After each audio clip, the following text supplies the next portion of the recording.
Assalamualaikum. Ini saya ada sebiji mesin bas ni. Dia nama LG dia. LG. Masalah dia bila tekan on pasal belak.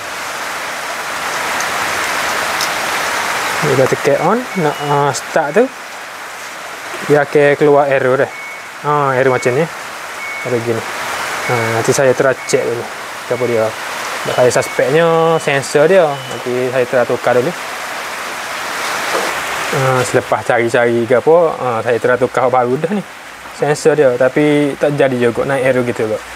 Lepas cari lagi rupanya mesin ni masalah dia ni.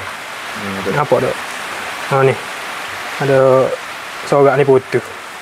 Jadinya dia tak detect lah ni wayar sensor dia lah, water level sensor.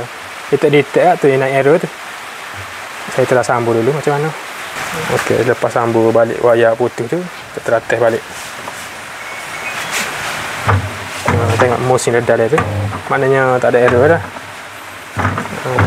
Misi berjaya. Terima kasih.